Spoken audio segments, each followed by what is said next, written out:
จากคลิปก่อนหน้านี้เนาะที่ว่าพาทุกคนไปเบิ่งสวนบักเขียบแล้วก็ไปเห็นหญ้าเพิ่นเนี่ยเต็มอยู่ในสวนเนาะหลังจากที่ว่าไปเบิ่งมาแล้วขอยก็ทำใจแล้วก็หายใจเข้าดึกๆเนาะทุกคนแล้วก็สิลุยแล้วบัดนี้ทางแต่ว่าก่อนสิไปทางนี่สิมาปลูกต้นใหม่ก่อนเด้อทุกคนเด้ออันนี้แม่นต้นหลอกแค่เนาะหลอกแค่เรื่องที่ว่าทุกคนนิยมเอาไปเฮ็ดอัวกบหรือว่าอัวที่ว่าเฮาฝากซีนหมูแล้วก็ใส่เส้นร้อนโอ้ยบอกเลยว่าแซ่บแน่นอนทุกคนเอ้ยหรือว่าผู้ใดที่ว่ามักเอาไปลวกกินกับป่นก็ได้เนาะทุกคนเพราะว่าคุณประโยชน์ของมันก็หลายได้หลอกแค่เรื่องนี้เนาะเนื่องจากว่าต้นใหญ่ที่อยู่ในสวนเนาะเฮาได้ตัดมันออกเพราะว่ามันห่มต้นมะฟางต้นมะเขียบก็ได้ว่าตัดออกเอาต้นน้อยหรือว่าเบี้ยที่ว่ามันเกิดอยู่ตามรุมมันหั่นแหละก็เอามาปลูกทดแทนหลังจากนั้นก็เลยต้นมักเมามาปลูกเนาะทุกคนเพราะว่ายางไปยางมาหลายเห็นอยู่ในสวนก็ได้ว่าขุดเอามาปลูกตัวนี้แม่นมักเมาน้อยบ่หรือว่ามักเมาใหญ่ก็บ่แน่ใจแต่ว่าเฮาก็ปลูกไว้ก่อนเพราะว่าไหลมา2ต้นเนาะถ้าเป็นมักเมาน้อยก็มีแต่ว่าตำสมได้ทุกคนเอ้ยตำใส่กับปูน้อยก็บอกเลยว่าแซ่บคักปานหยังโดดแหละเนาะหลังจากที่ว่าปลูกแล้วเฮาก็มาโฮ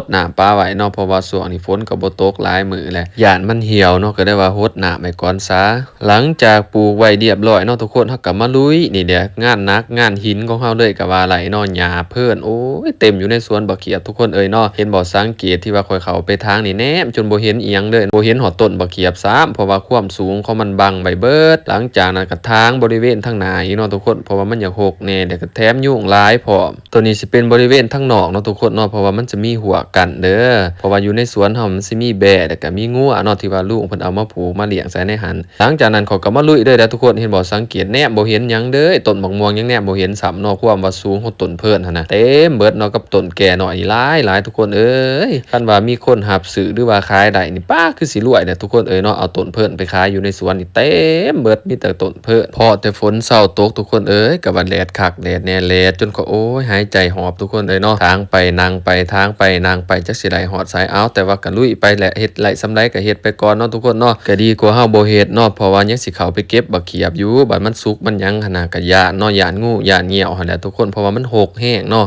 แล้วจากการทางหญ้าสวนเนี่ยก็คือสิไปลุยหนองบัวให้เมียนะทุกคนเพราะว่าเบรกให้เพิ่นมาหลายมื้อหลายเว้นน่ะเนาะบ่แล้วจักเทื่อก็เลยว่าสิกลับไปเฮ็ดตัวนั้นอีกก่อนแต่ว่าญาติเวลามาทางก่อนเนาะจักสิเอาเบื้องใดดีทุกคนเอ้ยปบหันปบนี่อยู่อยากให้มันแล้วเบิดหั่นแหละแต่มันบ่แล้วเพราะว่าคนผู้เดียวเฮ็ดเนาะถ้ามีคนมาซอยจักแห้ง2แห้งก็คือสิดีทุกคนเอ้ยแต่ก็ไล่แต่คิดเนาะทุกคนคู่มื้อนี่คันแม่นบ่จ่ายเงินกันนี่โอ้บ่ได้มาซอยกันง่ายๆเด้อทุกคนเด้อหลังจากที่ว่าเฮาทางไปไล่เนาะทุกคนให้บ่สังเกตเบิ่งเริ่มเห็นนะเนาะแนมเข้าไปก็สามารถเห็นต้นม่วงหรือว่าเห็นต้นมะเขือเบิดอยู่ทางในเนาะโอ้ลืมบอกไปทุกคนมื้อนี้ออกมาทางมีเมียซอยเด้อเพราะว่าเพิ่นก็ทางซอยเนาะทางไปนำถ่ายคลิปให้ผัวไปนำเนาะเอาสำหรับ EP นี้ก็จบเพียงเท่านี้เนาะทุกคนก็ถือว่าสำเร็จเสร็จสิ้นไปเนาะโอ้ข่อยก็จนเบิดสภาพเด้อทุกคนเห็นบ่เริ่มแนมเห็นสวนไปแล้วเนาะทางในเนาะหลังจากนั้นเฮาก็สิทางอีกแต่แล้วจากนี้ก็สิไปลุยหน้องบัวให้เมียก่อนเนาะเพราะว่ามันก็เริ่มน้ำบกน้ำแห้งแล้วมันคือสิปาดง่ายทุกคนเอ้ยเนาะเอาจังได๋ก็ขอฝากทุกคนติดตามกดไลค์กดแชร์คือเก่าเนาะเดี๋ยวพอกันใหม่ใน EP ต่อไปว่าเฮาจะเฮ็ดหยังแหน่อยู่ในบ้านสวนของเฮาฝากทุกคนเป็นกำลังใจให้แน่เด้อ